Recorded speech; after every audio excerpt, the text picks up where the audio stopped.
Enggak, udah disimpan di depan. Apa Bu? Takut ya? Mana Pak?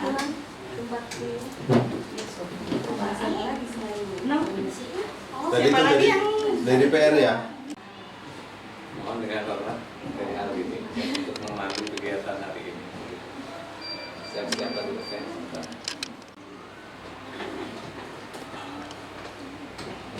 Bismillahirrahmanirrahim. Assalamualaikum warahmatullahi wabarakatuh. Yang terhormat Bapak Kepala Sekolah Bapak Rahmat Muhammad MPD, yang terhormat Bapak Ibu Wakil Kepala Sekolah, serta yang terhormat Bapak Ibu Guru yang saya banggakan. Segala puji bagi Allah, Tuhan semesta alam yang telah memberikan kita beri nikmat kepada kita semua sehingga kita dapat berkumpul pada kegiatan hari ini. Salawat serta salam semoga tercurahkan kepada junjungan kita Nabi besar Muhammad SAW, kepada keluarganya, sahabatnya, dan juga kita selaku umatnya, insya Allah hingga akhir zaman. Selamat datang kepada Bapak Ibu yang telah hadir dalam kegiatan berbagi praktik baik budaya positif ini. Sebelum dilanjutkan pada acara selanjutnya, kita buka acara ini dengan bersama-sama membaca lafaz basmalah. Untuk acara selanjutnya yaitu menyanyikan lagu Indonesia Raya. Kepada Bapak Ibu dimohon untuk berdiri.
Acara selanjutnya yaitu sambutan oleh Bapak Kepala Sekolah. Yang saya hormati Bapak Ibu Wakil Kepala Sekolah, yang saya hormati Bapak Ibu peserta destinasi. Yang saya hormati pengantinnya Pak Ades. Selama Pak Ades kita sudah bisa melaksanakan destinasi masalah tentang calon guru penggerak. Materinya adalah materi budaya positif. Bapak Ibu yang saya hormati, mudah-mudahan dalam kegiatan destinasi ini kita bisa membantu, bisa mungkin 100% ya Pak ya, berhubungan langsung dengan kegiatan di sekolah. Contohnya misalkan materi budaya positif, jadi ada restitusi. Nah ini berhubungan dengan budaya positif kita di pembelajaran, cara mengelola kata tertib, mungkin kemudian bagaimana kita juga menjadi guru yang bertanggung jawab. Jadi mudah-mudahan hasil dari guru penggerak atau khususnya materi destinasi ini bisa memberikan manfaat untuk sekolah kita, untuk lebih baik lagi dan lebih maju lagi. Karena saya sedikit mungkin sering membaca sekilas ya tentang materi dari guru penggerak itu, ya semua adalah untuk kita. Jadi kita tidak perlu menyuruh anak itu dengan otot mungkin ya Pak Des ya, tidak perlu kita itu menyuruh kegiatan peraturan siswa itu tidak perlu dengan teriak-teriak misalkan nanti, tapi dengan memberikan disentuh hatinya dengan materi-materi yang ada di materi di positif itu, nanti anak sudah bisa menjalankan kata tertib yang seharusnya. Itu saja dari saya, mudah-mudahan Pak Agus dalam menjalankannya lebih baik, lancar dan cepat, lurus Pak. Itu harapan kita ya, sehingga menjadi selling point buat kita semua. Terima kasih. Assalamualaikum warahmatullahi wabarakatuh.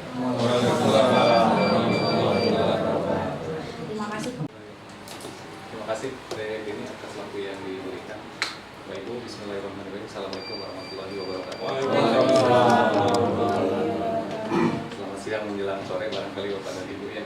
Terima kasih saya ucapkan sekali lagi atas kehadiran Bapak dan Ibu, berkenan untuk menyempatkan hadir bersama saya pada kegiatan diseminasi praktik baik budaya positif di lingkungan SMA Negeri 1 Wilayah. Bapak dan Ibu, perlu saya sampaikan bahwa kegiatan yang saya lakukan ini adalah bagian atau rangkaian dari kegiatan pendidikan guru penggerak, calon guru penggerak angkatan ke-11 yang sedang saya ikuti, dan tadi juga sudah disampaikan oleh Bapak Kepala Sekolah. Yang akan disampaikan di sini tentu ada korelasinya dengan kegiatan kita, baik itu di kelas maupun dalam konteks lingkungan sekolah secara umum. Bapak dan Ibu, sebelum saya beranjak ke materi,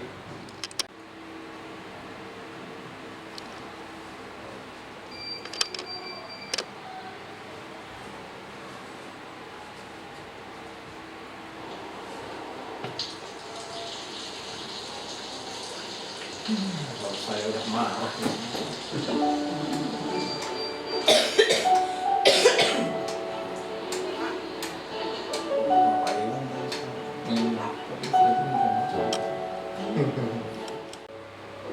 Semuanya dikasih itu. เขาจะได้อะไร ถ้าเขาทำแบบนี้ทุกวัน Miss, tolong diartikan, Miss. ไม่ได้เปิดเผย Tak kaya. ไม่ได้ออกทีวีไม่มีใครรู้จักไม่ได้มีชื่อเสียงที่มากขึ้น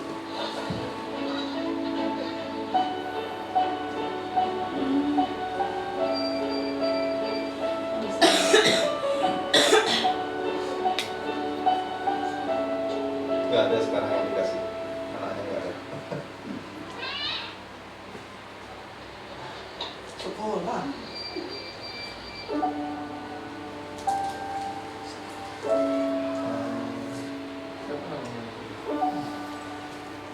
เพราะสิ่งที่เขาได้ คือได้แค่ความบริสุทธิ์ Dari istimewa semua tadi kan.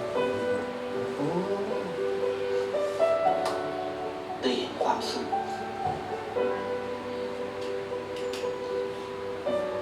ได้เข้าใจ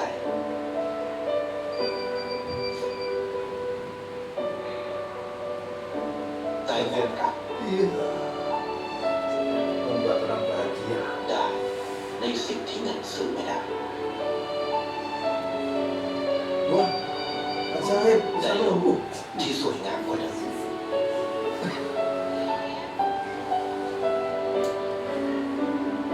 ในชีวิตคุณ อะไรคือสิ่งที่คุณต้องการมากที่สุด ไทยประกันชีวิตเชื่อในความดี Thailand ya? iya, ini iklan asuransi Bapak Ibu. Miss Rima ngerti. Saya Terima nangis. guru bahasa Inggris. Tadi menyindir Mak dengerinnya. Demikian Bapak Ibu, itu hanya stimulus saja barangkali untuk mengantarkan kita kepada materi yang akan saya sampaikan terkait dengan budaya positif. Nah, tapi sebelumnya Bapak dan Ibu, tentu informasi tadi yang dikemas dalam bentuk video singkat, saya yakin Bapak dan Ibu tadi menangkap informasi di dalam. Setiap orang pasti akan melihat dengan sudut pandang yang berbeda tentunya. Nah, adakah dari Bapak dan Ibu yang barangkali menyampaikan tanggapan terkait dengan video tadi? Saya persilahkan Bapak dan Ibu. bisa.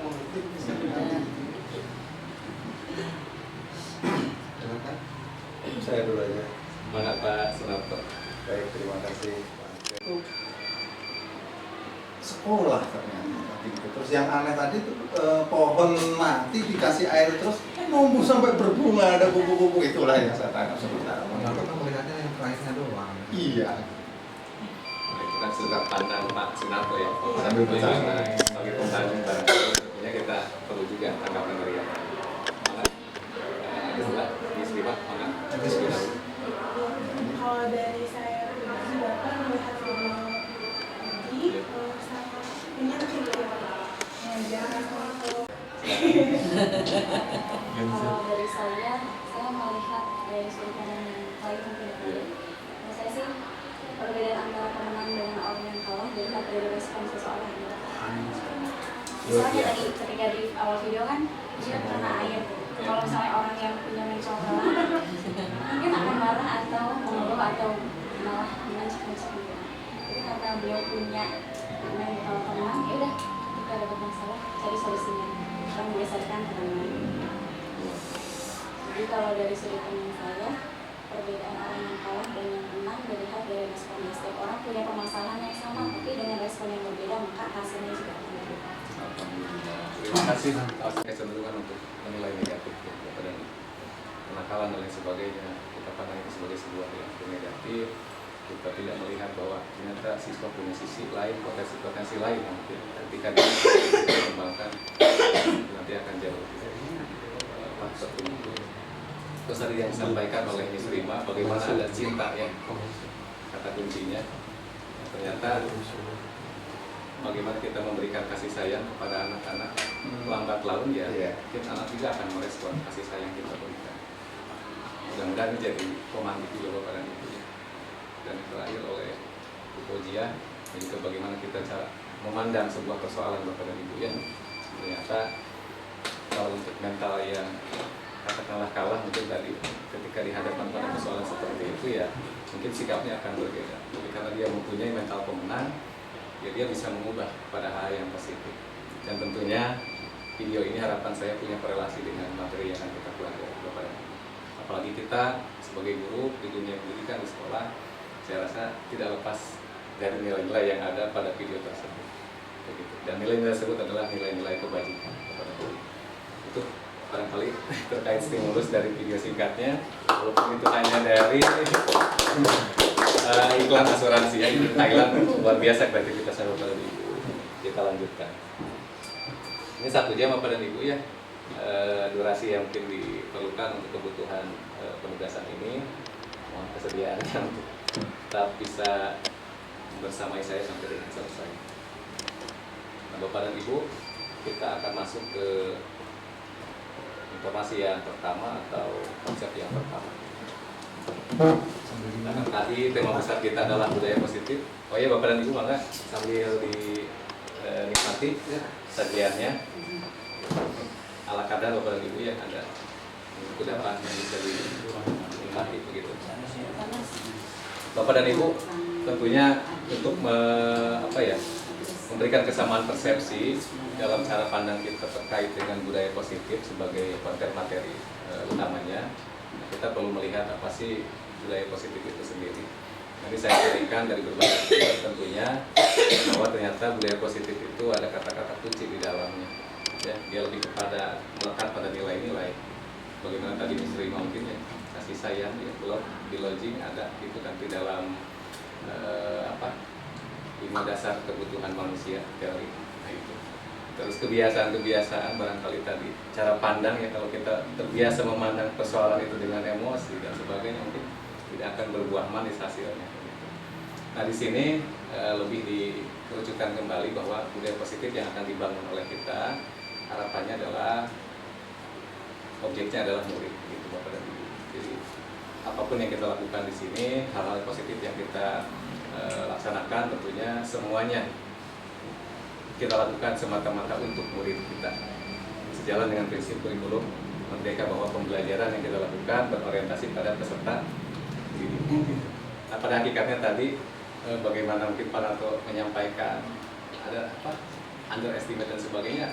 Saya meyakini bahwa memang setiap siswa punya potensi yang beragam. Keunikan mereka tidak dapat dipungkiri Bapak dan Ibu ya. Bahkan cara nanti kita memperlakukan mereka pun ya tentunya ada perbedaan. Nah inilah barangkali kalau kita simpulkan, jadi budaya positif di sekolah itu lebih kepada nilai-nilai, keyakinan-keyakinan, bahkan kebiasaan-kebiasaan di sekolah yang berpihak kepada murid agar dapat berkembang menjadi pribadi yang kritis, penuh hormat dan bertanggung jawab. Nah untuk mewujudkannya ini Bapak dan Ibu ternyata aktor utamanya adalah kita semua guru. Ya. Jadi guru memegang peranan sentral. Selain itu budaya positif diawali dengan perubahan paradigma tentang teori kontrol. Mohon izin ada infonya Bapak dan Ibu. Nah ini nanti akan kita bergeser ke apa sih itu teori kontrol yang hubungannya dengan budaya positif. Tapi saya mau tanya dulu Bapak dan Ibu, ada tidak budaya positif yang mungkin sudah dijalankan oleh pihak sekolah? Contohnya kegiatan-kegiatan banyak. Boleh Pak, sholat duha atau kaitan keagamaan ya. Ada lagi Bapak dan Ibu yang mungkin ditempel, sering kita lihat, sering kita jumpai berupa kalimat-kalimat yang positif tentunya di dalam kelas ada. Di dalam kelas juga ada ya. 5S yang di depan. Ya, betul sekali. Itu ada 5S ya Pak ya, salam, senyum, sapa, sopan dan santun. Seperti itu kan budaya positif. Ada nilai-nilai dan keyakinan-keyakinan yang terkandung di dalam. Nah Bapak dan Ibu bagaimana sih terkait dengan paradigma teori kontrol ini? Nah ada perubahannya di sini Bapak Ibu. Oh, mohon maaf, ini cakupan materinya dulu Bapak dan Ibu ya. Jadi nanti kita ada sekitar 8 konsep yang akan disampaikan untuk budaya positif ini. Mulai dari perubahan paradigma pembelajaran, disiplin positif, nilai-nilai kebajikan, kebutuhan dasar manusia, motivasi perilaku manusia, posisi kontrol guru, keyakinan kelas, dan yang terakhir segitiga restitusi. Dan pada kesempatan kali ini nanti ada juga hasil dari praktik di kelas yang telah saya lakukan, yaitu keyakinan kelas dan segitiga restitusi. Nah ini Bapak dan Ibu, ini ada ilustrasi bagaimana dimensi profil pelajar Pancasila hadir menjadi bagian yang tidak terlepas daripada budaya positif di sekolah. Perubahan paradigma yang dimaksud Bapak Ibu ada pergeseran dari stimulus respon oleh guru menjadi teori kontrol. Kenapa ini perlu dilakukan? Karena ternyata pada prinsip pembelajaran berdiferensiasi, ini kondisi belajar itu tentunya perlu menyesuaikan dengan kebutuhan peserta didik. Bapak dan Ibu mungkin ada yang sudah mempelajari ya di konten calon guru penggerak Provinsi Jawa Barat ya, bagaimana pembelajaran berdiferensiasi itu setidaknya kita perlu melihat kesiapan belajar siswa, ya motivasi siswa bahkan profil belajar di dalamnya. Nah ini untuk apa? Sejalan dengan prinsip Ki Hajar Dewantara juga Bapak dan Ibu, hakikatnya nanti budaya positif ini ya bisa mengantarkan peserta didik kita untuk mencapai keselamatan dan kebahagiaan yang setinggi-tingginya. Nanti akan beragam saya yakin, bagaimana mereka bahagia, bagaimana mereka mencapai kebahagiaannya itu tentunya cita-cita endingnya ya Bapak dan Ibu. Ini karakter dari profil pelajar Pancasila nanti akan ada irisannya bagaimana sih dia hadir pada budaya positif itu. Kita akan lihat bersama. Nah ini Bapak dan Ibu yang mungkin tabel ini bisa membantu. Ini diambil dari Stephen R.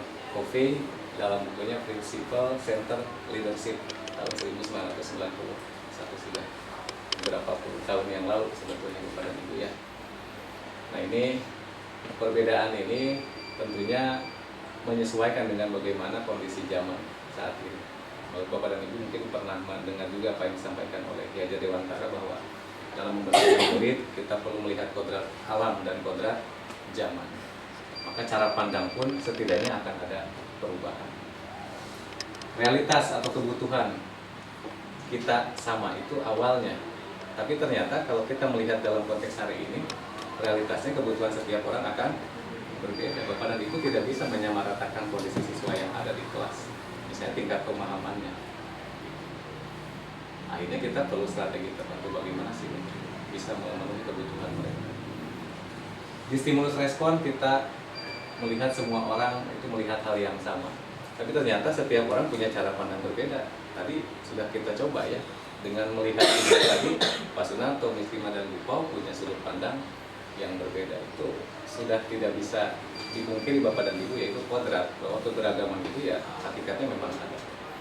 Yang ketiga, kita mencoba mengubah orang agar berpandangan sama dengan kita. Nah ini terkadang ya saya sadari sekarang keliru itu Bapak dan Ibu. Kita ingin mencoba siswa ideal seperti versi kita, ternyata itu tidak bisa. Maka apa yang perlu kita lakukan ya di telekontrol, kita berusaha memahami pandangan orang lain tentang dunia. Kenapa anak melanggar disiplin yang ada di sekolah? Mungkin ada cara pandang yang berbeda dengan kita, sehingga akhirnya cara pandang yang berbeda itu ya mungkin kita memahaminya bahwa dia melanggar aturan yang ada. Tapi nanti ada keterkaitan. Kenapa anak melakukan pelanggaran? Tentunya ada dasar-dasar yang melandasi. Kita lanjutkan. Perilaku buruk dilihat sebagai suatu kesalahan. Ini udah mulai menyentuh nanti dengan materi berikut. Ternyata semua perilaku yang dilakukan itu tentu ada tujuannya, ada motifnya Bapak dan Ibu. Ya. Seperti tadi lah, yang kesiangan agak banyak ya Bapak dan Ibu. Saya yakin kalau kita, bahkan Pak An tadi mungkin ya sempat bertanya satu persatu, ya motifnya akan beragam. Tujuannya juga akan berbeda. Ada yang mungkin alasannya adalah benar begitu ya, bisa diterima kesiangan, tapi ada juga sebagian siswa yang mungkin alasannya dibuat.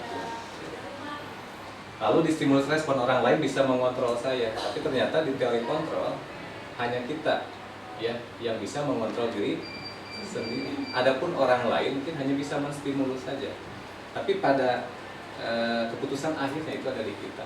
Begitu Bapak dan Ibu. Saya contohkan dengan begini. Mohon izin. Ini saya genggam Bapak dan Ibu ya, botol aqua ini. Nah, Bapak dan Ibu boleh membujuk saya, mengintervensi saya untuk pada akhirnya saya melepaskan botol ini. Bisa dengan merayu, ngasih uang atau apalah itu, diiming-imingi. Tapi pada akhirnya kontrolnya ada di siapa? Ada di diri saya sendiri. Begitupun siswa, barangkali Bapak dan Ibu, kita sudah berusaha semaksimal mungkin menstimulus, mendampingi, membimbing dan sebagainya. Tapi kuncinya ada di diri mereka sendiri. Nah, itulah yang mungkin nanti akan kita gali lebih jauh, bagaimana caranya. Lalu saya bisa mengontrol orang lain. Nah ini juga persepsi yang mungkin saya anggap keliru ya. Dulu saya beranggapan seperti saya bisa menguasai anak di kelas, tapi tentunya saat ini ya sulit Bapak dan Ibu ya. Kita tidak bisa mengontrol apa yang mungkin sesuai dengan harapan kita. Lalu di stimulus respon ada pemaksaan, ya pemaksaan ada pada saat rujukan gagal. Jadi ketika kita sudah menstimulus dengan cara yang baik, mungkin pada akhirnya ada intervensi. Bapak Ibu mungkin menyadari lah, saya pribadi juga menyadari, bahkan pernah melakukan itu. Ketika apa yang mungkin saya perintahkan ke anak dia dengan cara yang baik, gitu kan, tapi tidak direspon sesuai dengan yang saya inginkan. Maka ada level yang dia kita, dan level yang kita berikan itu punya kecenderungan dengan emosi biasanya. Ya, saya pernah mengalami itulah, dan itu bukan hal yang baik, Bapak Ibu. Selanjutnya di teori kontrol, kolaborasi atau konsensus menciptakan pilihan-pilihan baru. Nah ini nanti ada keterkaitan juga bagaimana kita sebagai guru bisa memainkan peran daripada guru. Ya, ada nilai kolaborasi di dalamnya. Ternyata untuk memecahkan persoalan yang di sekolah, Bapak dan Ibu tidak bisa berdiri sendiri. Kalau ada yang bisa memecahkan semua persoalan di sekolah sendiri, yaitu saya yakin orang yang luar biasa. Tapi sepertinya jarang dijumpai. Lalu ada model berpikir menang kalah, ya. Tapi dalam teori kontrol kita harus bisa menghadirkan kita dan anak-anak semuanya bisa saling diuntungkan. Win-win solution kali ya di ekonomi ya Bu Neti ya, gitu. Hadir bagaimana teori win-win solution. Nah, inilah perubahan-perubahan paradigma ini yang mudah-mudahan jadi dasar kita untuk ke depan melihat bagaimana budaya positif ini akan kita wujudkan di SMA Negeri 1 Tenjo. Nah ini disiplin positif Bapak dan Ibu. Turunan daripada budaya positif tentunya ada kata kunci lain yang harus kita pahami bersama. Disiplin positif. Disiplin ternyata sebetulnya Bapak dan Ibu, kalau kita lihat di Kamus Besar Bahasa Indonesia ada pergeseran makna. Karena ternyata awalnya disiplin itu adalah belajar Bapak dan Ibu, ya pelatihan begitu. Tapi seiring berjalannya waktu disiplin itu lebih ke arah hal-hal yang bersifat aturan Bapak dan Ibu ya, untuk membuat orang lain itu sesuai dengan apa yang kita inginkan. Disiplin positif berusaha untuk menumbuhkan disiplin yang didorong dalam diri anak tanpa hukuman dan hadiah. Nah, ini harapannya nanti ada kaitan dengan teori motivasi Bapak dan Ibu. Jadi harapannya itu anak bisa berubah bukan karena kita, tapi karena kesadaran diri mereka. Tapi tetap memang ada andil daripada Bapak Ibu. Tujuan dari disiplin positif apa sih? Nah ini tadi, menanamkan motivasi intrinsik. Karena nanti Bapak dan Ibu di konsep berikutnya ada teori motivasi, dan motivasi itu nanti ada dua, ada ekstrinsik dan intrinsik. Dan biasanya yang intrinsik ini dia lebih kepada hal-hal yang mungkin punya nilai kebajikan yang universal, yang luas, dan pada akhirnya bisa memberikan perubahan perilaku ke arah yang lebih baik. Kalau motivasinya dari eksternal, biasanya anak sekarang ia berubah, besok begitu lagi. Sekarang ia bilangnya tidak terlambat, tapi minggu depan terlambat lagi. Tapi Pak juga menyampaikan ya, ada siswa tertentu lah gitu. Saya lanjutkan. Nah, ini nilai-nilai kebajikan universal Bapak dan Ibu. Sebetulnya banyak materinya ya Bapak dan Ibu. Untuk 60 menit ini sebetulnya tidak akan cukup kalau harus detail disampaikan. Yang saya ambil Bapak dan Ibu nanti ada kaitan dengan keyakinan kelas yang saya rancang, yang saya praktikan. Saya ambil nilai kebajikannya itu dimensi profil pelajar Pancasila. Walaupun banyak Bapak dan Ibu nilai-nilai kebajikan yang terkait dengan mungkin institusi ya atau organisasi pendidikan. Ini ada contoh-contohnya saja dari Ibu Primarius juga ada keterampilan hidup, lifelong guidelines and lifestyle juga ada situ. Tapi kita kenapa mengacu ke profil pelajar Pancasila, karena menyelaraskan dengan kurikulum yang kita gunakan kepada Ibu ya. Ini ada 6 dimensi yang nanti akan keterkaitan dengan yang saya praktikkan di kelas. Nah, ini tadi kita akan melihat bagaimana korelasinya mungkin disiplin positif dengan pelanggaran-pelanggaran yang dilakukan oleh siswa. Tentunya ada motif daripada tindakan yang dilakukan. Nah, Bapak dan Ibu, kita lihat dulu pengertiannya. Artinya manusia dalam kehidupannya itu punya kebutuhan dasar yang mungkin harus dipenuhi. Ini ada di ilustrasinya Bapak dan Ibu. Ya, ada 5 secara garis besar terkait dengan bagaimana dia keinginan untuk bisa bertahan hidup, ya, kebutuhan bertahan hidup, kasih sayang dan rasa diterima. Yang ketiga penguasaan, yang keempat kebebasan, dan yang kelima adalah kesenangan. Nah, barangkali Bapak dan Ibu ketika menjumpai anak-anak di kelas ada pelanggaran terkait dengan disiplin, saya rasa ada kaitan dengan ini. Kalau kita ajak mereka ngobrol lebih jauh, ya, tidak langsung kita vonis, tidak langsung kita judge begitu. Nah, ini yang saya lakukan akhir-akhir ini Bapak dan Ibu. Dulu saya kecenderungannya langsung menilai anak, oh ini begini, ini begitu. Tapi dengan informasi atau pengetahuan baru yang saya pelajari, saya mulai mengubah cara pandang saya begitu Bapak dan Ibu. Kita lanjutkan. Nah, ini barangkali penekanannya terkait dengan kebutuhan untuk bertahan hidup, ya setidaknya ada kaitan dengan bagaimana kesehatan, ya, tempat tinggal, makanan, pokoknya lebih ke arah hal yang sifat kebutuhan pokok daripada manusia. Lalu ada kebutuhan terkait dengan kasih sayang juga ada. Bagaimana kita dalam hubungan sesama manusia, ya, untuk bisa tetap terhubung, merasa menjadi bagian di dalamnya, itu ternyata penting Bapak dan Ibu. Kadang ada siswa yang tidak bisa berbaur kan Bapak dan Ibu, ya. Ada kecenderungannya dia, apa tuh bahasa sekarang tuh? Introvert begitu. Nah, ternyata ada kebutuhan yang mungkin tidak terpenuhi. Bisa saja mungkin di rumah dia ada kecenderungan kasih sayang daripada keluarganya yang kurang. Begitu. Jangan uang sakunya kurang. Iya, lalu ada kebutuhan kebebasan Bapak dan Ibu. Ternyata manusia butuh loh hal-hal yang mungkin free terkadang ya, tanpa ada aturan main. Tapi di sini ada katakanlah batasannya Bapak Ibu. Bebas di sini adalah kebutuhan untuk kemandirian, ya, otonomi, memiliki pilihan. Terkadang anak kan ketika dihadapkan pada satu persoalan, artinya kita harus beri peluang mereka untuk memilih begitu. Jangan sampai saran itu hanya mutlak dari kita. Tapi coba deh kita tanya ke anak, ada nggak solusi dari kamu? siapa tahu itu jauh lebih baik, begitu, lebih tepat. Lalu kebutuhan untuk kesenangan Bapak dan Ibu ya, kita sebagai makhluk hidup ternyata punya sisi ini nah yang dibutuhkan, kesenangan gitu kan, have fun begitu ya, Bapak dan Ibu untuk bisa bermain, tertawa barangkali itu kan ternyata dibutuhkan. Nah anak-anak juga di kelas jangan sampai kita mengesampingkan itu Bapak Ibu, datang ke kelas kita karena banyak kesibukan, banyak ya pikiran dengan wajah yang mungkin ditekuk dan sebagainya, nah ini dihindari kalau bisa. Yang terakhir kebutuhan dasar penguasaan. Ini meliputi apa sih? Biasanya terkait dengan kompetensi, kemampuan ya Bapak Ibu ya. Jadi dia ingin mendapat pengakuan atas prestasi atau keterampilan yang dimiliki. Contoh deh, suka ada yang cetak seutuh kan di kelas. Jadi gue mengalami kemarin ngobrol dengan Pak An. Itu ternyata si anak memang ingin tampil gitu, pengen ada panggung di kelas itu. Hanya saja itu perlu kita dampingi agar dia mencari panggungnya itu dalam hal yang positif gitu. Sehingga cetak seutuhnya itu tetap punya korelasi dengan kegiatan pembelajaran, tidak asbun lah begitu. Ternyata dia ada kaitan dengan kebutuhan dasar penguasaan, ingin tampil loh, ingin dilihat, oh saya itu menguasai di bidang ini, padahal tidak ada korelasi dengan materi saat itu ya. Kita lanjutkan.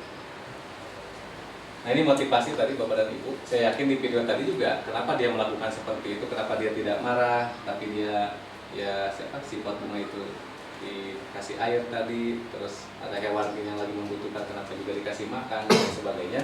Tentunya ada dasar yang melatar belakang.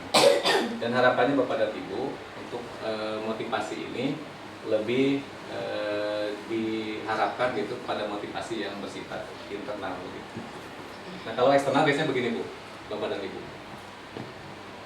boleh dibaca. Ini saya yakin Bapak dan Ibu kalau masih ada di sini ini kurang bagus ya.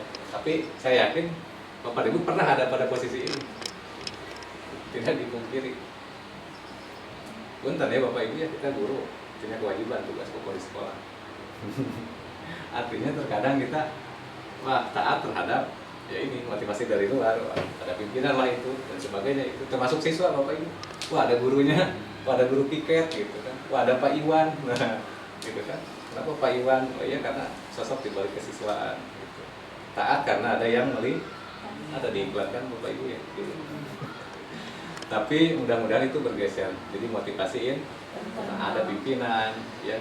Nggak ada Pak Iwan dan sebagainya, oke, tetap mereka menjadi pribadi-pribadi yang positif, itu harapan. Tapi tentunya praktiknya akan susah Bapak Ibu ya, teori mah mudah, saya yakin. Nah ini Bapak dan Ibu, sebentar lagi ada games ya, supaya tidak bosan. Nah ini ada 3 mungkin konsep yang mungkin mudah-mudahan lambat laun kita agak bisa bergeser ke arah yang lebih positif. Untuk hukuman dan konsekuensi ini yang nanti harapannya dihindari ya, tapi untuk menghindari itu ya tidak bisa instan Bapak dan Ibu, ada tahapan-tahapan dan pada akhirnya harapan saya Bapak dan Ibu bisa ada pada situasi yang mungkin dengan pendekatan restitusi. Kalau hukuman ini kata-kata kuncinya biasanya akan menyakitkan Bu kalau dihukum itu dan membekas. Pernah Bapak Ibu? Saya pribadi pernah Bapak Ibu ya, kalau melakukan kesalahan dihukum, tapi saya menyadari kesalahan itu. Tapi memang bentuk yang diberikan adalah hukuman, dan itu teringat sampai dengan hari ini. Biasanya buat murid itu tidak nyaman, bahkan dalam jangka waktu yang panjang. Masih mau simpan dulu Bapak Ibu ya, tidak mengerjakan PR berdiri di depan. Dan itu bagaimana perasaan kita kan menyakitkan punya Bapak dan Ibu ya. Murid akan tersakiti sudah pasti, apalagi hukumannya hukuman fisik. Bisa saja murid membenci.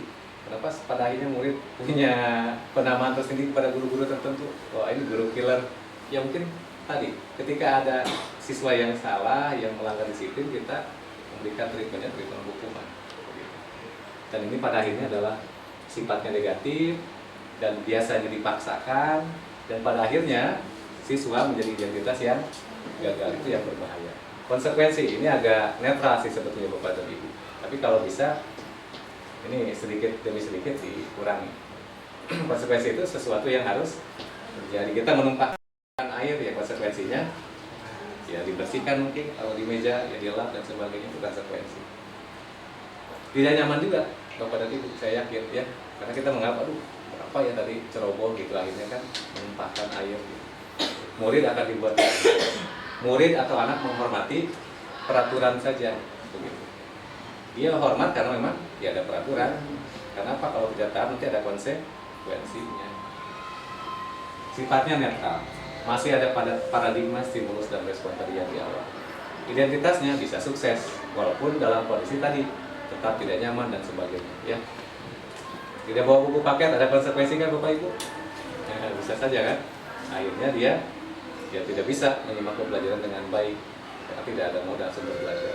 Restitusi, nah inilah yang menjadi pilihan akhir Bapak dan Ibu.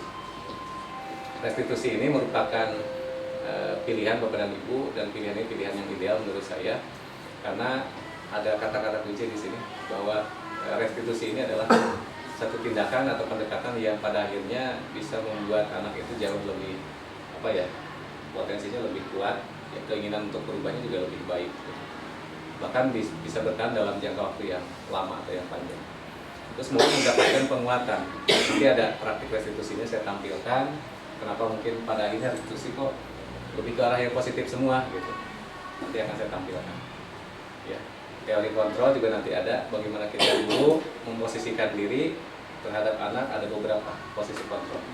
Dan pada akhirnya harapannya adalah dengan pendekatan restitusi, anak-anak kita tadinya yang mungkin melanggar aturan dan sebagainya menjadi siswa-siswa yang berhasil begitu Bapak. Ya, identitasnya identitas sukses. Kita masuk dulu ke games ya. Ada games, ini sudah saya kemas pakai kuisis, ada di grup SMA Negeri 1 Tenjolaya, Bapak Ibu bisa menggunakan handphonenya. Kita mainkan. Ini pertanyaan-pertanyaan yang nanti ada dua pilihan jawaban.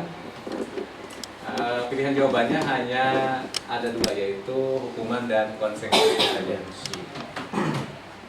Akses dengan akun Gmail kita masing-masing ya. Jadi Bapak Ibu sudah pernah mencoba ini di pembelajaran di kelas.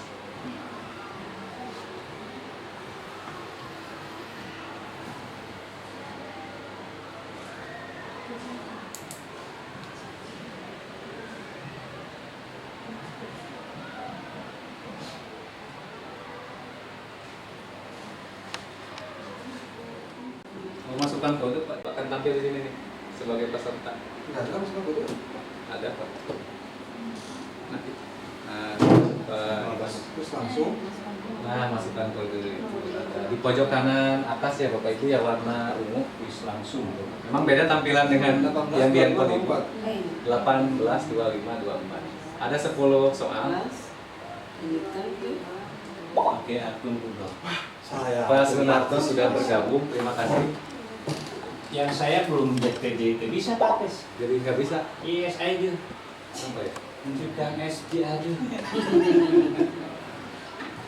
Apakah gitu. Main handphone lah gitu gamesnya. Kita mulai saja Bapak Ibu ya. Siap.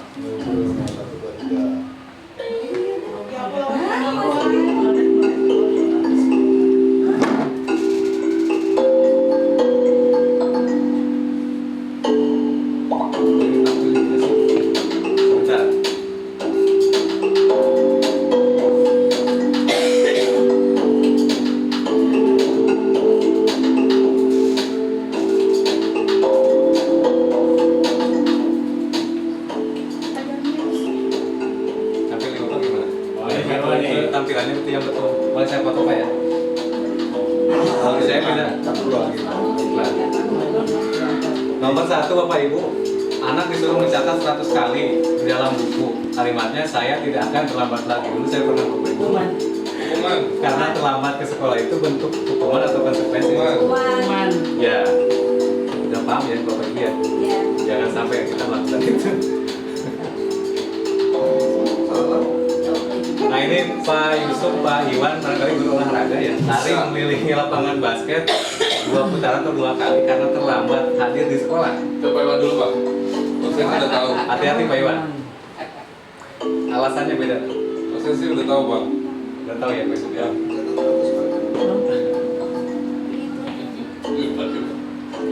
Apakah konsekuensi atau hukuman?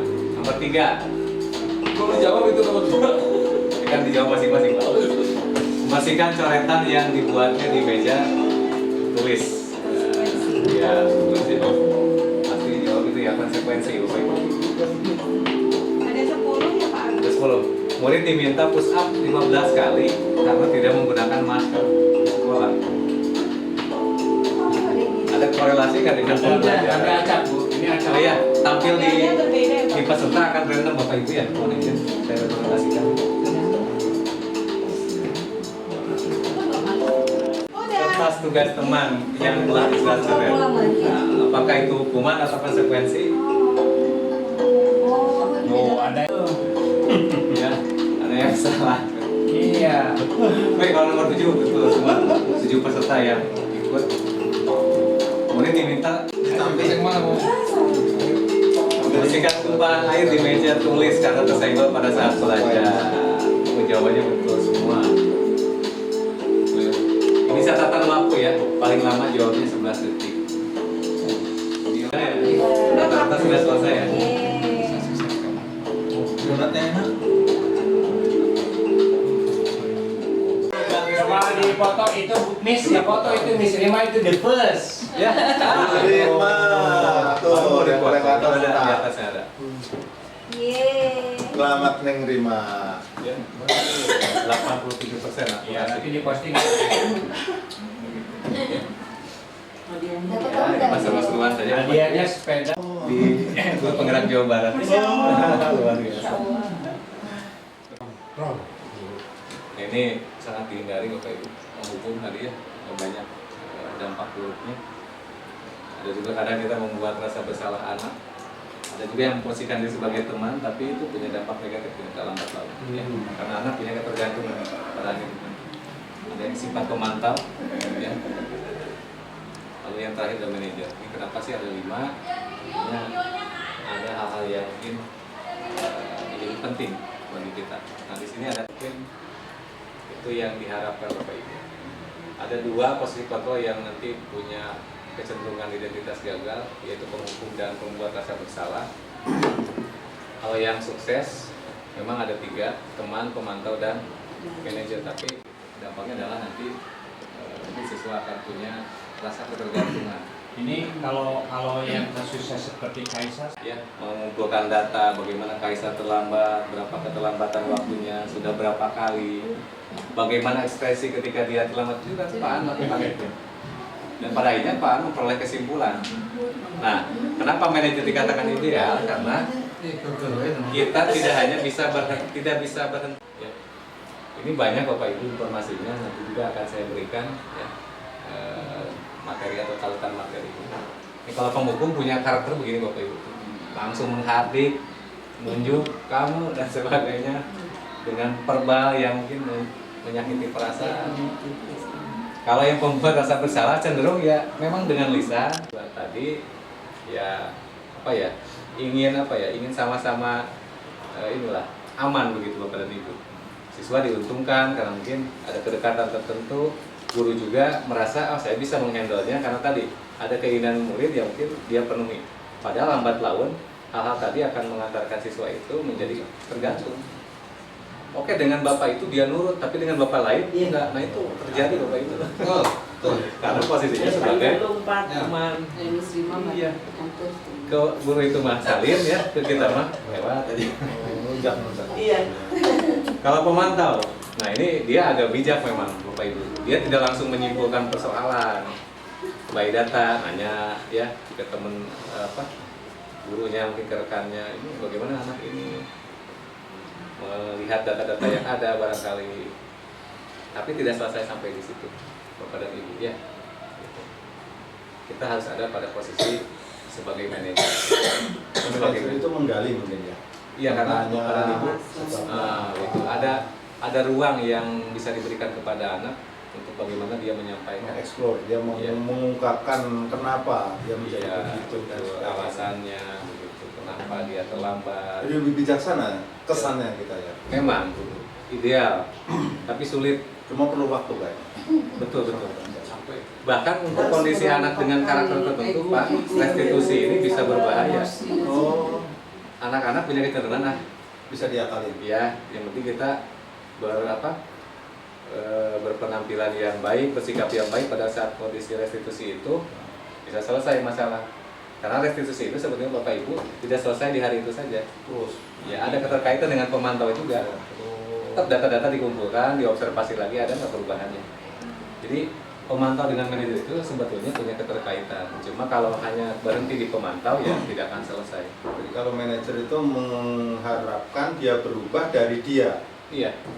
gitu, tidak tanpa dengan hukuman atau konsekuensi. Jadi dia punya kesadaran untuk berubah bahwa itu salah. Betul, itu kan motivasi intrinsik. Pak kan tadi mengatakan ini ya, kaisar.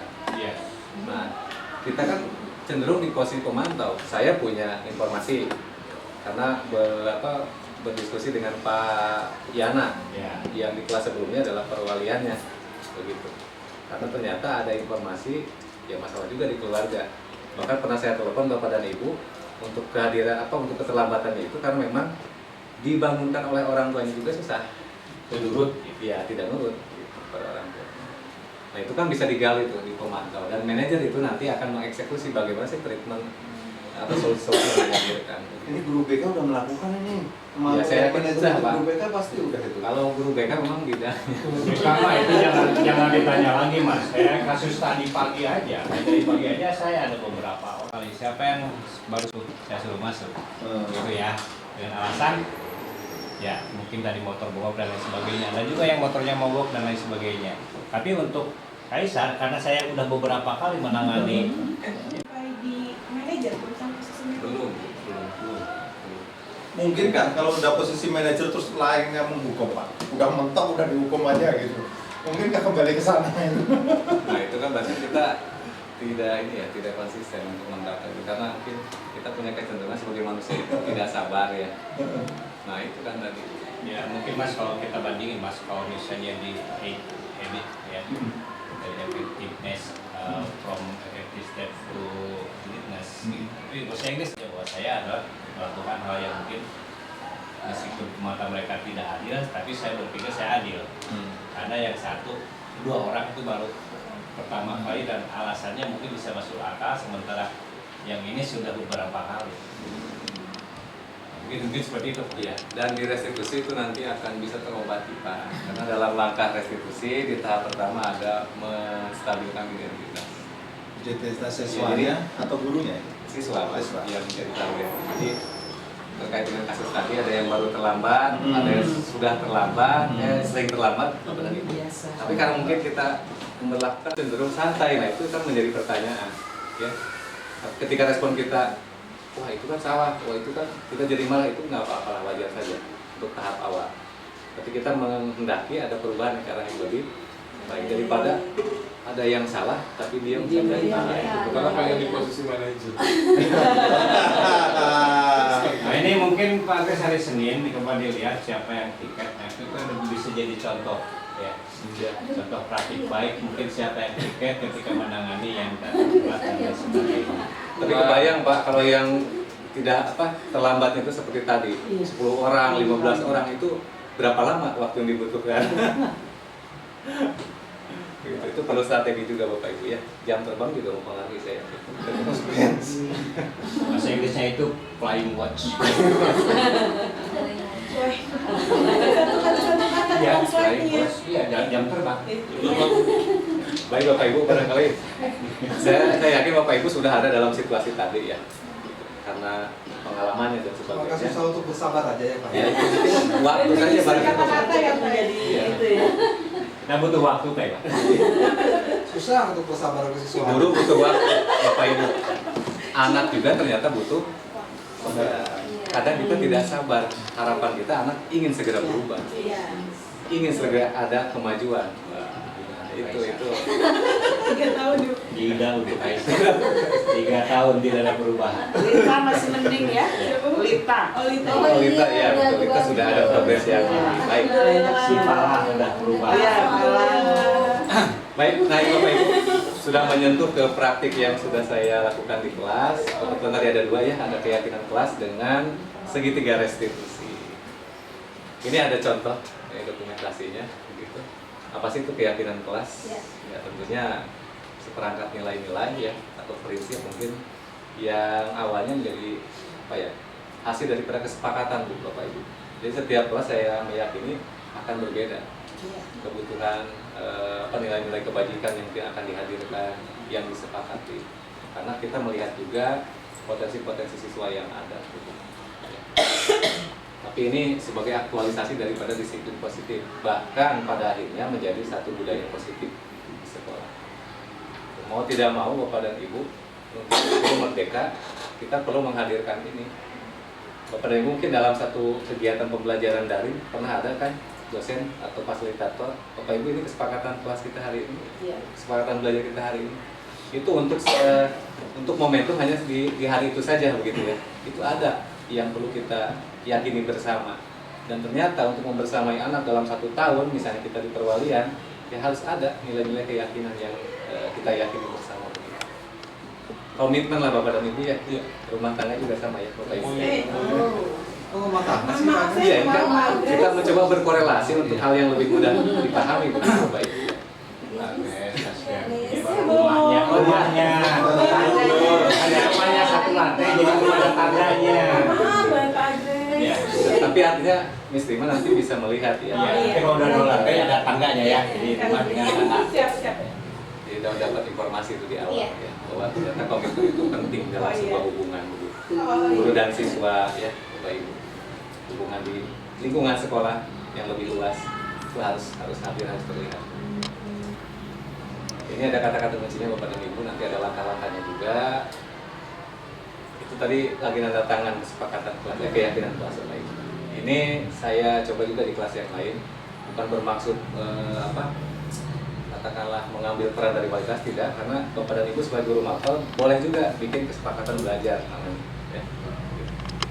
Adapun cara membuat keyakinan kelas ini ada beberapa langkah. Mungkin ini sudah saya sarikan saja Bapak Ibu. Sebetulnya banyak. Ya. Diawali dari siswa dulu Bapak Ibu. Kita tanya pengen apa nih di kelas ini, kesepakatannya. Bahkan ada anak kemarin, Bapak boleh tidak nanti suatu ketika kita lapar makan atau minum, ya silahkan begitu. Tapi di situ kita perlu memberikan pemahaman Bapak Ibu. Makan minum yang mungkin tidak ada mengganggu kegiatan pembelajaran. Yang seperti apa makan minum itu dibatasi. Terus kesepakatan yang sudah ada dari anak-anak itu tidak bisa langsung dihadirkan dari sebuah keyakinan Bapak Ibu. Perlu kita diskusikan bersama, perlu kita pertimbangkan plus minusnya begitu. Nah itu penting. Terus guru memilah bersama siswa keyakinan kelas mana saja yang dianggap penting. Lalu dari keyakinan yang ada itu kalimat-kalimatnya mulai dibangun, ya direvisi lah boleh dikatakan atau dimodifikasi menjadi kalimat-kalimat yang bernuansa positif. Apa maksudnya?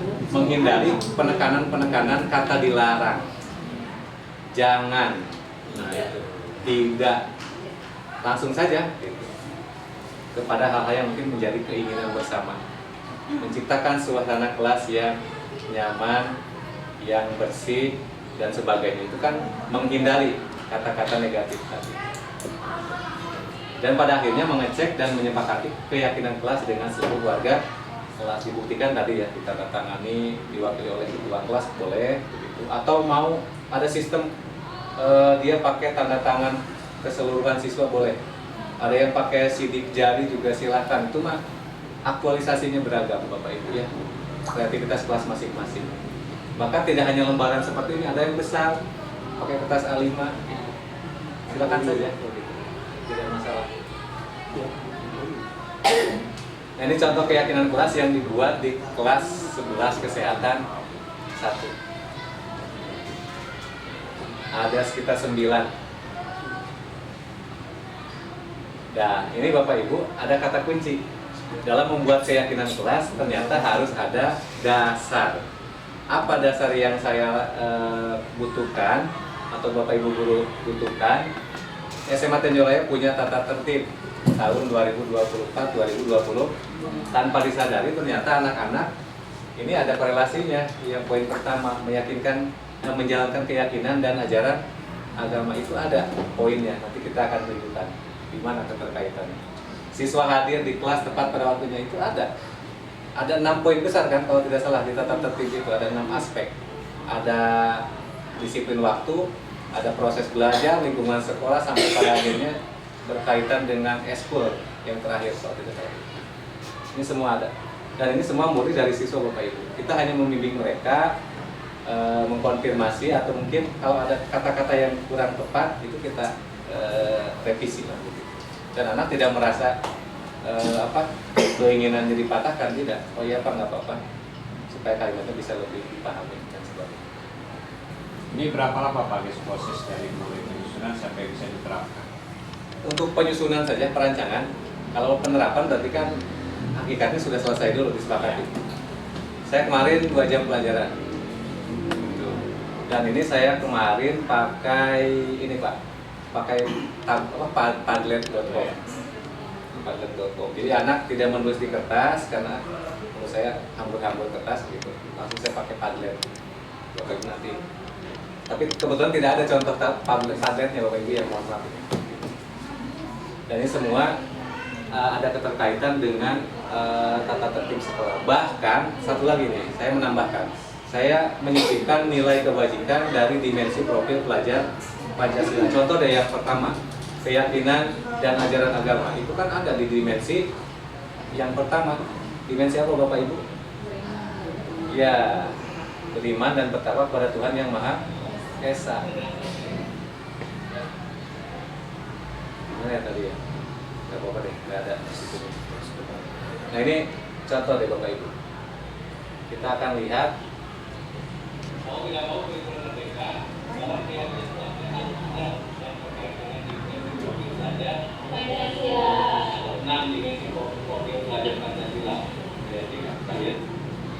Nah, ini mohon maaf, ini hanya cuplikan saja Bapak Ibu, artinya menguatkan bahwa ternyata di keyakinan yang saya buat ini dengan anak-anak kita juga menyisipkan begitu. Ya. Dan tadi bahasa-bahasa di keyakinan kelas itu harus universal Bapak Ibu. Semisal begini, kita kan yang agama Islam tidak hanya disepakati yang beragama tidak hanya Islam gitu, ada juga agama lain. Maka dinilai keyakinan kelas nggak boleh tuh hanya merujuk kepada agama Islam saja. Bisa memfasilitasi agama lain juga. Ini pasti hari Rabu nih Pak. Ya. Karena seragamnya Pak ya. Oh, ini hari Kamis Pak. Karena Rabunya dipakai Pramuka dulu. Yang 15. Oh, kemarin ya? Iya. Minggu kemarin ya? Iya, 15. Nggak masalah. Ini Kamis karena Rabunya itu Pramuka tanggal 14. Enggak, kamu tanggal awal Pak. Sudah. Lanjut.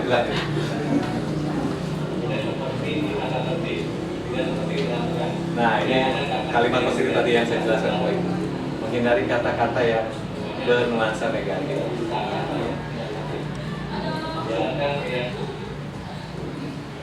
Pakai headphone, mohon maaf Bapak Ibu, jadi kualitas gambar suara juga kurang bagus.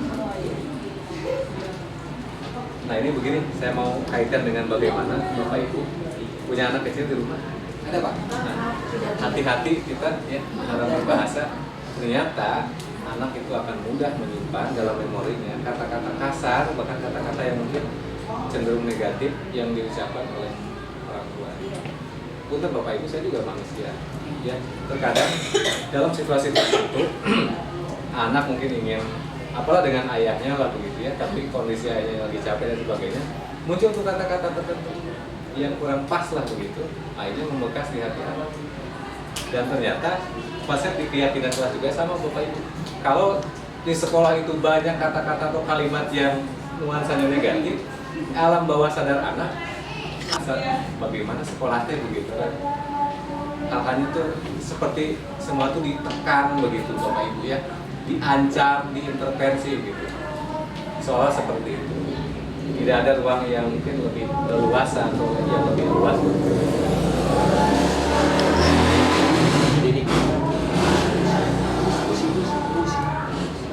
Nah ini slide waktu itu yang digunakan di kelas, saya ambil sama seperti yang dijelaskan tadi di awal, ada 9.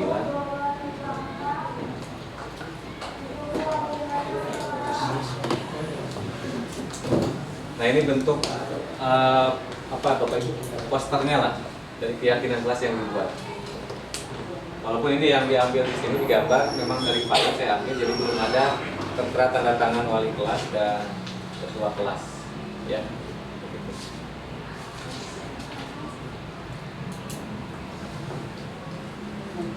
Nah ini masuk restitusi. Mudah-mudahan masih cukup waktunya sampai pukul 3. Ini restitusi Bapak Ibu, tadi ada kaitan atau korelasinya dengan posisi manajer. Jadi kondisi atau pendekatan restitusi ini lebih ke arah bagaimana siswa ya dengan motivasi internalnya itu akhirnya tumbuh kesadarannya untuk setidaknya dia berubah ke arah yang lebih baik. Jadi motivasinya itu bukan karena gurunya, bukan karena ada pengaruh dari luar, memaksa dan sebagainya, tidak. Tapi bagaimana caranya kita menstimulus anak supaya memunculkan motivasi dalam dirinya yang pada akhirnya dia bisa berubah ke arah itu. Konsepnya sih itu aja terkait dengan restitusi. Restitusi membantu murid menjadi lebih memiliki tujuan, disiplin positif, dan memulihkan dirinya setelah berbuat salah. Nah ini kaitan berbuat salah ini ada hubungannya dengan tahapan dari segitiga restitusi. Ada yang pertama adalah menstabilkan identitas, yang kedua validasi tindakan yang salah, dan yang terakhir menanyakan keyakinan. Nah ini Bapak Ibu, restitusi tidak bisa berjalan kalau di kelasnya belum ada iya, jadi anak mau menyepakati apa kalau begitu, kamu tahu nggak keyakinan kita apa? Enggak, karena tidak ada Pak. Iya, karena belum dibuat. Nah ini kan jadi saling punya keterkaitan Bapak dan Ibu. Kita tidak bisa melakukan restitusi ke Kaisar Pak tanpa Kaisar punya kesepakatan bersama dengan kita. Siapa harusnya ya? Mungkin setidaknya dengan wali kelasnya. Ya. Kalau dia konteks di kelas dengan guru mata pelajarannya, atau mungkin dalam ruang lingkup yang lebih luas, tiket ada kesepakatan tertentu ya sampaikan kepada anak. Ini nilai keyakinan bersama. Mungkin ada faktor di situ tuh kenapa Kaisar sampai dengan hari ini memanfaatkan celah itu masih aman nih terlambat. Sebetulnya kalau dilihat dari kata kunci terakhir yang dipakai itu disesuaikan dengan kelas masing-masing. Iya betul. Kan berarti lingkup prestasi. Kalau misalnya seperti teman-teman tadi yang ke yang 15 orang itu kan melihatnya sebetulnya kalau dia memahami bahwa sekolah ini punya aturan dan dia punya dan di dalam sudah mulai memahami, mungkin tidak akan ke sana. Beberapa kasus yang lain saya anggap itu lebih ke hal yang dianggap tidak menjadi habit, tapi kalau saya sudah saya anggap sebagai suatu kebiasaan karena udah mungkin karena udah dari latar belakangnya seperti itu, dia hariannya seperti itu, sehingga apapun alasannya mungkin akan sulit untuk diterima. Dan penanganan pun sudah terus aja secara sentuhan dengan pembicaraan yang lemah lembut sudah, setengah lembut juga sudah. Mungkin yang belum adalah ya tidak ada lembutnya begitu. Kalau kasus Kaisar kan ada 3 tindakan tadi ya, hukuman, konsekuensi, restitusi. Kalau hukuman jelas Kaisar ya, seorang Kaisar yang sering terlambat dan itu. Kalau hukuman jelaskan cemur apa. Ya, kalau restitusinya kalau misalnya itu sudah lebih general. Nah di posisi manajer Pak, ada juga mungkin tadi ya yang tidak sempat saya sampaikan bagaimana keterlibatan orang tua, peran serta atau kolaborasi tidak hanya guru yang berdiri sendiri untuk menghadapi persoalan atau menghadapi. Ternyata tiap orang juga yang mau tidak mau terlibat. Ya. Kalau ganti nama Pak. Berapa namanya? Oh iya betul Pak Kaisar. Kalau di Sunda memang ada ya kita terkadang kalau anak ringan ya Pak ya sakit-sakitan Padung Betul. Kalau misalnya anak itu harus pindah sekolah, apakah itu masuk dalam segitiga restitusi? Kalau misalnya kasus dia pernah, kita pendekatan hukuman sudah, terus pendekatan konsekuensi sudah. Sekarang kita menggunakan restitusi dengan menstabilkan identitas, validasi tindakan kalau dia salah, menanyakan keyakinan dan lain-lain. Ternyata itu nggak berhasil. Misalnya akhirnya harus dilakukan pidana sekolah. Gini Mas, Pak guys. Jadi saya tadi pakai konsekuensi. Konsekuensi kan Ya, akhirnya berarti saya pakai kembali lagi. konsekuensi. Nah saya lihat nanti di minggu depan. Makanya nanti yang piket minggu depan dari sini terlihat dulu. Mulai hari Senin. Konsekuensinya adalah tidak masuk 2 jam pelajaran. Itu adalah konsekuensi yang tadi meskipun itu adalah inisiatif saya sendiri Mas. Karena memang sudah kata Betariana Sonatama berulang kali. Coba. Berarti kan kalau misalnya segitiga Ya apa-apa Bapak Ibu itu saja yang dilakukan. Tapi kita punya dasar. Kenapa pada akhirnya kita menghukum? Ya karena kita juga sudah melakukan dengan konsekuensi, bahkan dengan restitusi. Ini kan menjadi unik ya Bapak Ibu ya kalau untuk kasus Kaisar. Dan ini Bapak Ibu ada korelasinya nanti dengan dilema etika Bapak Ibu. Bagaimana keinginan kita tadi untuk bisa berhasil ya merubah Kaisar, tetapi ternyata sulit. Bahkan tadi ada opsi bagaimana kalau tidak sesuai dengan yang diinginkan sekolah, ya silakan dari sekolah lain. Itu kan menjadi persoalan juga Bapak Ibu. Seperti tidak lulus lah gitu anak-anaknya dilema etika juga Bapak Ibu. Dengan kondisi kurikulum yang sekarang tidak naik anak itu juga dilema etika. Tapi belum saya pelajari Bapak Ibu. Baru skill-skill Nanti sedikit. Mas Nata yang pelajari. Kenapa tadi ideal dilakukan? Bukan menebus kesalahan, tapi belajar dari kesalahan. Hakikatnya seperti itu. Restitusi memulai hubungan Bapak Ibu. Kemarin saya sudah coba Bapak Ibu di sesuatu yang nyata, real gitu. Biasanya saya emosi, tapi kemarin saya memaksakan diri untuk restitusi. Alhamdulillah ada manfaatnya Bapak Ibu. Apa manfaatnya? Ternyata Karena saya. saya dengan murid ada chemistry yang lebih baik Bapak Ibu.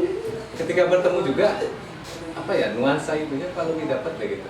Akrabnya begitu. Kan kalau udah menghukum Bapak Ibu boleh deh coba gitu menghukum anak besok ketemu sama anaknya.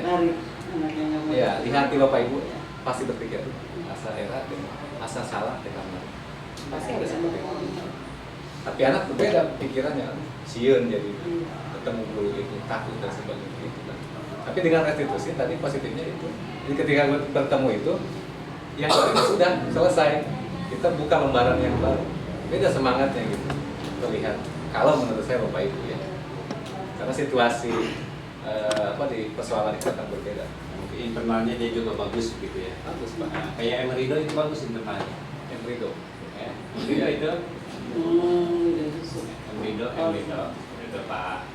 Udah oke itu. Pak, kalau saya begini lagi saya siap begini. Nah, itu berarti sudah ada kesadaran ya. Kesadaran karena Di dalam dirinya. Tidak.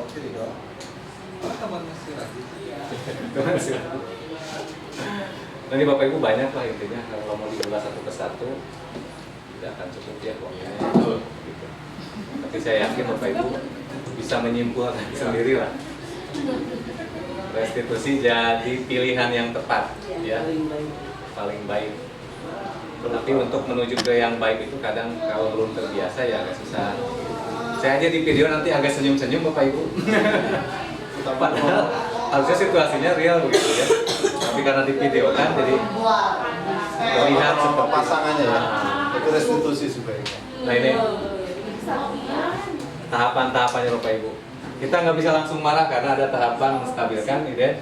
Kita nggak bisa langsung teriak, baik kamu terlambat dan sebagainya, tidak ya. Siapa tahu terlambatnya itu karena orang tuanya sakit. Pernah saya juga Bapak Ibu sudah marah tapi akhirnya malu. Pas saya tanya kenapa terlambat, orang tua saya dirawat. Tidak bisa gitu. Yang pendek yang itu loh. Yang anaknya terlambat dulu ternyata ibunya meninggal. Nah, itu coba deh kita udah marah besar-besaran lah ibunya udah ngamuk luar biasa, ternyata alasannya luar biasa. Coba kalau kita di posisi itu. Karena di sini itu penting sekali menstabilkan emosi guru juga sama Bapak. Ya, tidak hanya anak, guru juga yang mungkin jadi aktor utamanya nggak boleh lah emosional. Validasi tindakan yang salah, nah di sini sudah mulai itu, udah stabil emosinya baru disisipkan. Apa tuh kesalahannya kita terangkan. Siapa tahu anak merasa tidak salah Bapak Ibu. Terlambat gitu. Ya, tadi yang belum tahu aturan tapi tidak mungkin ya. Gitu. Untuk hal yang lain lah Bapak Ibu ya. Siapa tahu anak memang belum tahu dia itu salah, tidak kita kasih pemahaman. Kamu tuh begini tindakannya kurang tepat. Kayak di kelas Bapak Ibu ada anak yang aktifnya kontak sama celetuk sini. Nah mungkin pemahaman dia gitu dalam cara pandang dia itu bagus. Nah, kita masuk tuh di situ.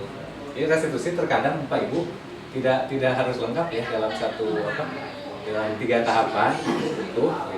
Untuk situasi tertentu bisa kita langsung masuk ke tahapan yang tertentu. Gitu. Dengan catatan ya di sininya sudah aman.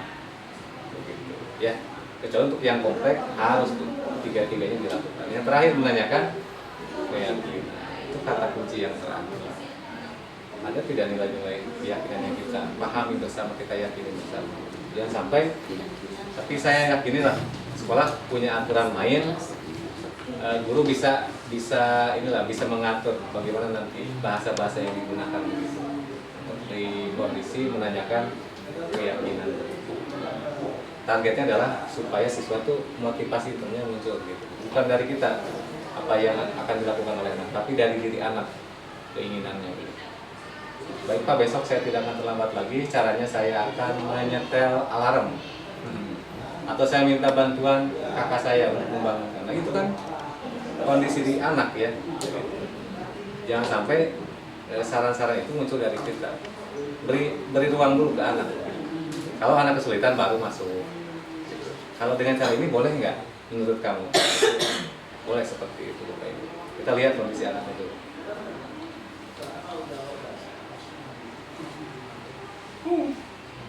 Nah ini yang saya maksudkan tadi. Ini sebetulnya objeknya Satria Reja kelas 11 kesehatan 1. Anugerah Reja Pahlawan. Dia kan dispen kegiatan Paskibra. Ini ada contoh kasusnya. Dispennya itu Senin sampai Kamis ya. Tapi Jumatnya disalahgunakan. Jarang hadir ke sekolah. Nah ini dispen sampai Kamis. Saya agak senyum-senyum Bapak Ibu ya. Ini karena kebutuhan untuk penugasan Bapak Ibu, tapi situasi kasusnya real. Bapak kan guru bukan aktor, jadi nggak apa-apa. Iya. Sampai tag berapa kali ya? Mungkin cara menstabilkan identitas bisa dengan senyum, Pak Iwan ya. Kita senyum gitu, tapi senyum yang sesuai kondisi gitu. Ya sebenarnya itu. Bahkan tuh di contoh-contoh yang lain ya disuguhin dulu, minum, tawarin apa gitu. Kalau situasinya memungkinkan. Nah, itu Pak, gimana Pak? Manalto, iya. Emosi. Biasa ngobrol ngalor ngidul dulu kasih minum Ya itu juga stabil kan ya. Yang tadinya mungkin sudah menggebu-gebu niatnya mau apa, akhirnya diredam gitu. Di sekolah kita kan pernah juga ya Bapak Ibu ya. Mungkin Bapak Ibu melihat lah gitu ya. Bisa saya mungkin yang Ibu lihat lah gitu. Tiba-tiba meredak emosinya. Karena memang cenderung begini Bapak Ibu. Kita juga sebagai manusia ada hal-hal yang prinsip kan. Yang kalau itu dilanggar kita udah tidak ada toleransi kan biasanya gitu. Contoh ya ketika sholat duha itu kan prinsip Bapak Ibu. Bagaimana kita berhubungan dengan Tuhan ya. Sudah semestinya lah kita hikmat dan sebagainya. Itu kan anak-anak ada yang bercanda. Wajar kita ada marah di situ. Saya pernah gitu kan, satu kondisi marah, saya samperin anaknya. Muncullah kata-kata tertentu yang mungkin anak juga tidak suka. Itu kesalahan saya Bapak Ibu. Ini singkat ceritanya begitu Bapak Ibu. Jadi Reja ini dispennya hanya Senin sampai Kamis, tapi setiap Jumat dia tidak hadir dan tidak memberikan informasi. Sampai guru mata pelajaran lain itu komplain ke saya sebagai wali kelas, Bapak ini Reja jarang hadir, ada pembelajaran di pelajaran saya. Ternyata saya tanya ke Pak Iwan, informasinya hanya Senin sampai Kamis. Memang itu hampir 3 minggu ya Pak Iwan ya, dimana dapat dispensasi untuk yang tim pengibar negara tingkat kecamatan. Hanya diperankan sama Pak Rehan ya, karena Rejanya waktu itu memang masih latihan. Tapi sudah sempat saya hubungi Bapak Ibu untuk diminta kesediaannya divideokan, Pak mohon izin masih fokus untuk latihan. Ya saya menghargai itu. Pada ngambek sih sebetulnya, udah masalah hese lagi dia.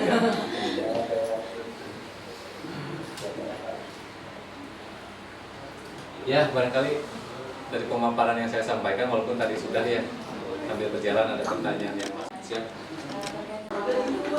Karena saya mencoba untuk menerapkan apa yang Pak anaknya tidak langsung menghakimi bertanya itu, tapi ternyata pesan yang didapatkan anak-anak itu malah jadi kesannya ke saya menyepelekan.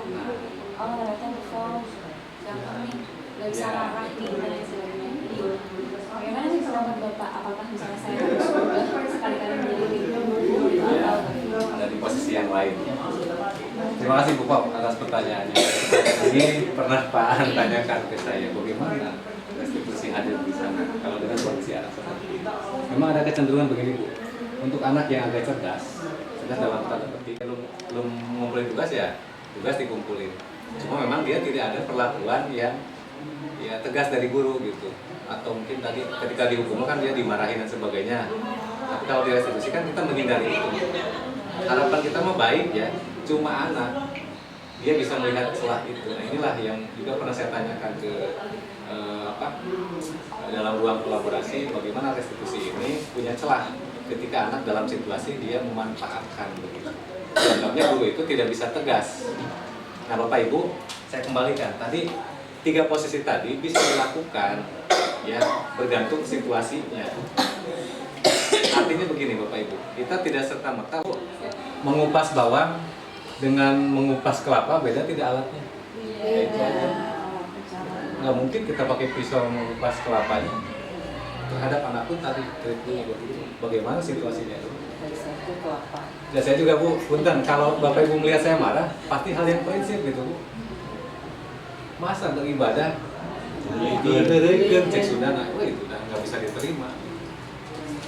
Makanya saya marah.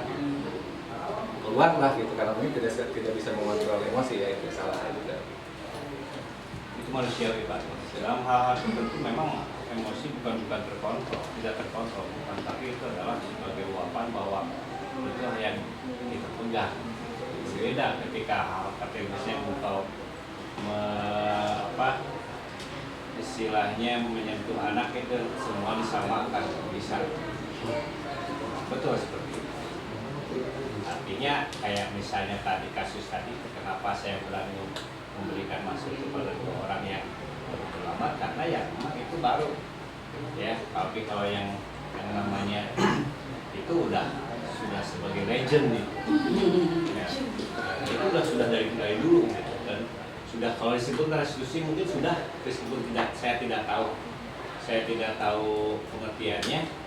Pendalaman udah, ngobrol udah, kenapa dan sebagainya, konsekuensi sudah disampaikan, tapi tidak ada perubahan yang mungkin kembali lagi kepada bahwa dia harus jadi child.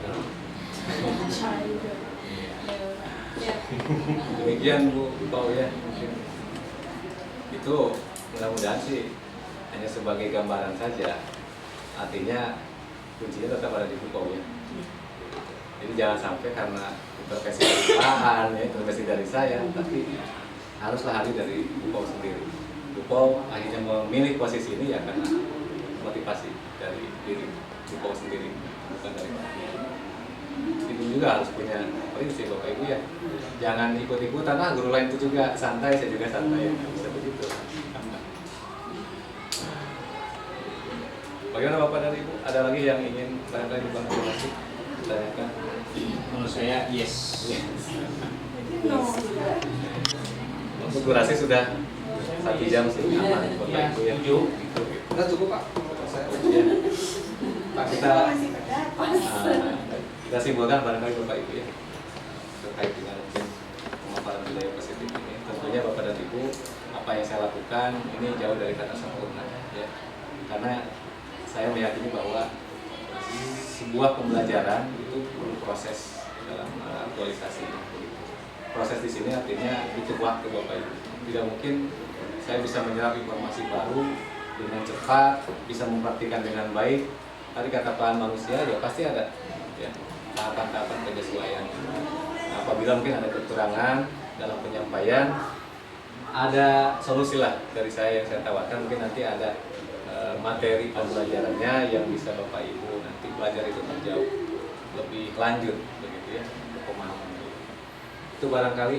Dan mudah-mudahan